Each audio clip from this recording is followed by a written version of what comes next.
One move that is done, Dominik Szoboszlai, the Hungarian international, joining Liverpool on a 5-year deal for a reported £60 million. Going to wear the number 8, says he has a tattoo of Steven Gerrard. That should go over well at Anfield.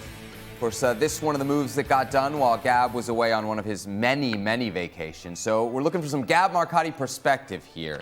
Give us the 5 moves that have happened and that you think will happen, Gab, that most intrigue you so far this summer. All right, these are moves that are intriguing. They're not necessarily the best moves, but I think that the best storyline, some of them are going to be obvious. So in 5th place, I have a guy you were just talking about, and that's Mason Mount. I think it's interesting that Chelsea born and bred, and then he goes and he's going to try to relaunch his career. I know that the feeling was, well, they need to sort out the hair, they need a center forward. Guess what? Christian Eriksen's, 32, 33 years old, bad ticker. You're going to have to replace Christian Eriksen as well at some point, maybe a year from now. And I think when you can get a guy like Mount, if you can motivate him, if you can get him back to be the player that he was 2 years ago, he's going to be a bit special. Number 4. Next up, I got another guy, another former Chelsea guy, another reclamation project, and that is Kai Havertz.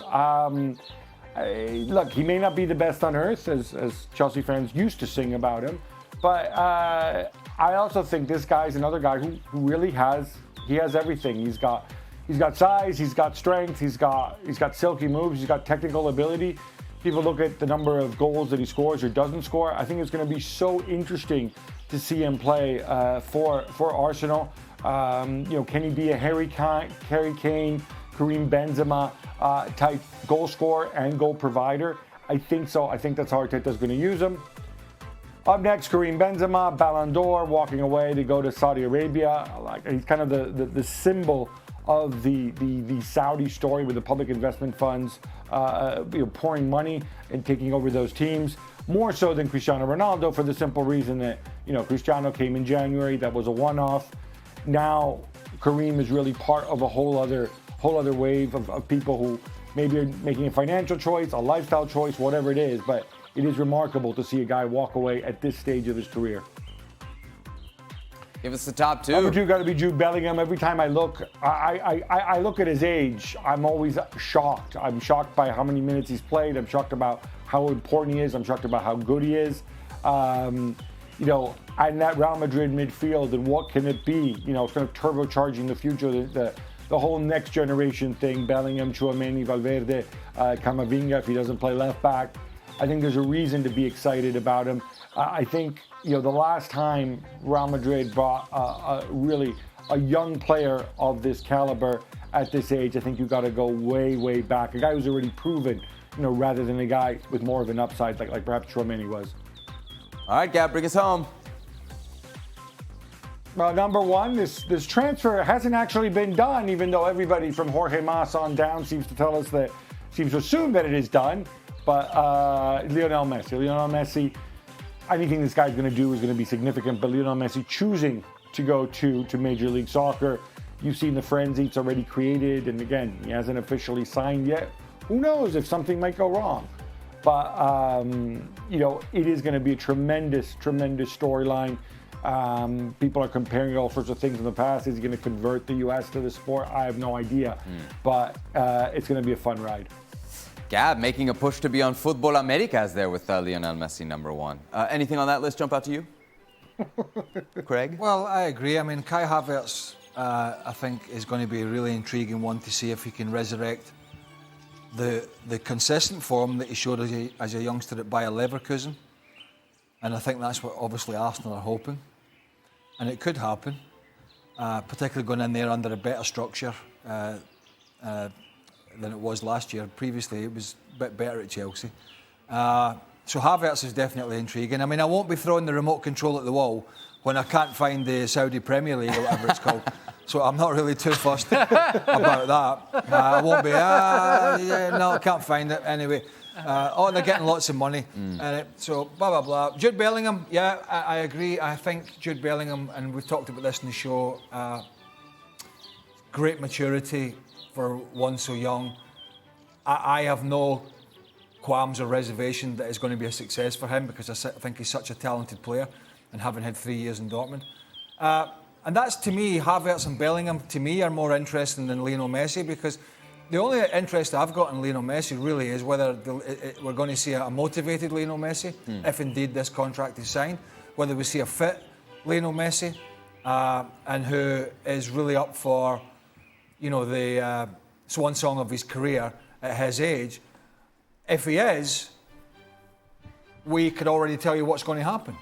He's going to waltz past some of these wooden defenders that are in Major League Soccer, the likes of Giovinco and others, made a mockery of, and we're going to find out. And if he's not motivated, and he starts to put a bit of timber on, and Miami's very timber, a bit of timber. I know, no, and Miami's a very interesting place to live, and the lifestyle gets the better of you. Then we might not see the best of him. That's the intrigue for me. But if he's fit and motivated, you think he's going to struggle in Major League Soccer if Lionel Messi's fit and motivated? No, I don't think so. Of course not. I think the biggest question is not whether he's fit and motivated, it's what's happening around him, because that franchise has been a mess for a long time. Right, and if what's happening around him continues to be a mess, and I know they finished bottom of their conference, or is that right? I don't know. Yeah, they're bottom now. They're bottom now. It's still going on. I have no idea. I don't watch it. And what that is the interesting question. If he gets frustrated with what's around him, he's never been on a team that bad, and he's training with those guys 5-6 times a week, right? That could get very frustrating very quickly. Right. So that's the intrigue. But I'm sure you're going to talk about it on your show on a regular basis. What show is that? Are you talking about Football Americas? We will talk about it. We're also probably going to talk about this quote from the guy who's going to be signing the checks for Lionel Messi, Jorge Mas, the owner of Inter Miami. Now, we know MLS has never been known for its hyperbole, but here's this from Jorge. Quote, Messi can turn MLS into the second or third best league in the world. Frank, what do you think? No. No. I mean, yeah, in terms of media, in terms of making the MLS more important on the fans or the fans of football's view, yes, okay, but no, not one guy can make the others better. No, not Lionel Messi at 30-something is going to make the other better. He's going to make the MLS better because he's in there, but it won't make the other better. That's for sure. That's not... I don't agree with that. Gab? Jorge Mas tonto? Is that what? No. Look, I don't know. You got to sell tickets. I appreciate it, right? So go ahead and sell it if you think else will make tickets. But look, Major League Soccer could become the second or third best league in the world, but it's not going to be Lionel Messi at his age that's going to change it. You know how we know that? Because Lionel Messi went to Ligue 1, right? And he played not just with a bunch of stiffs who were last on the table, but he played with Kylian Mbappe and Neymar and Sergio Ramos and then Verratti and the whole gang. And did that elevate Ligue 1 to become the second or third best league in Europe, let alone the world? No, it didn't move the needle. It didn't move the needle at all. Just moved the needle to more people wanting to watch Paris Saint-Germain. So it's not going to work that way. But I appreciate it. You want to sell tickets, you want to hype it up, that's fine. But you can't put the onus. One player is not going to do that, not even Lionel Messi, and certainly not Lionel Messi at his age. You can't elevate an entire league. The league still doesn't work that way. And by the way, I think the American fan is much more sophisticated than that. Every year,